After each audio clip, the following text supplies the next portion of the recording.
He came to Opelika, I think, in the early 1900s as the first black physician to come to Opelika.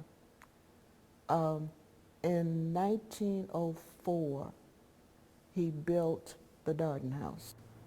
And in the Darden House was his residence and his office.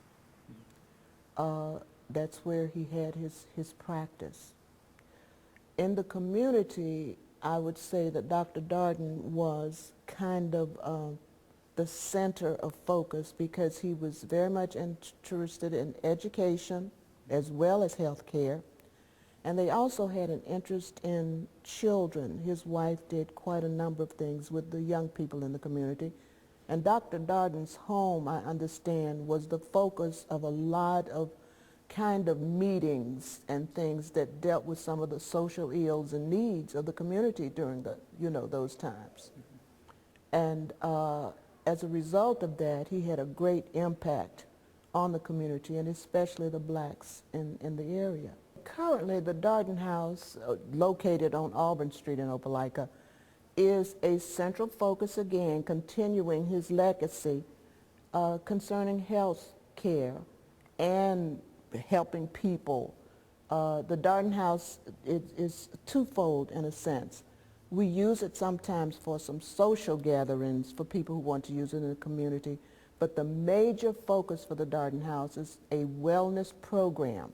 They also do an education piece, and the education piece focuses on how these persons can take care of themselves. We are continuing to focus on where he was in terms of what he wanted to happen, particularly with health care, because there's so many people now who don't have health insurance, and there are a lot of people who are underserved when it comes to health issues. So I think he would be pleased with what's occurring. And we're actually using his office that he used as a physician in the community. But I think he'd be pleased, I really do.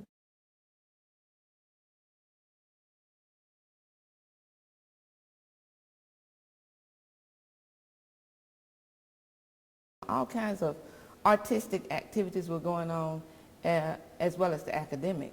But it was very challenging because the teachers knew that the students didn't all have the materials. I'll say one of the first challenges was getting to school because I lived up on this side of town, what we call the community called Summer Hill, and there were no buses. The state required us to have certain textbooks to use, but the state didn't provide those textbooks. Now, my parents would go and try to purchase his books as many as they could, or what typically we did was in the neighborhood, we just exchanged books. Somebody in the 8th grade would pass their book down to somebody who's in the 7th grade, sisters and brothers, or just neighborhood friends. But it was very challenging because the teachers knew that the students didn't all have the materials. Neither did the teachers have all the materials that they needed in order to do the instructions. But I can tell you one thing, we had some excellent teachers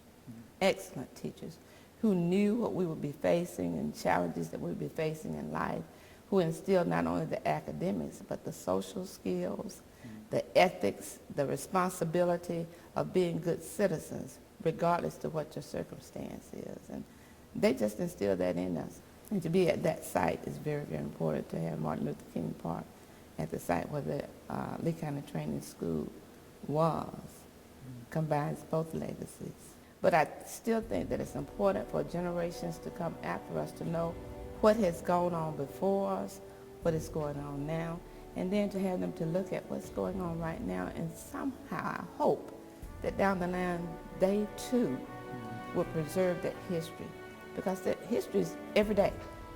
There's something historic going on every day. We may not know the impact of it at that day, but when you look back later and say, when they were doing this thing at that time, we never knew it would grow to this point, or this would come as a result of it. So it's important for us to keep that information.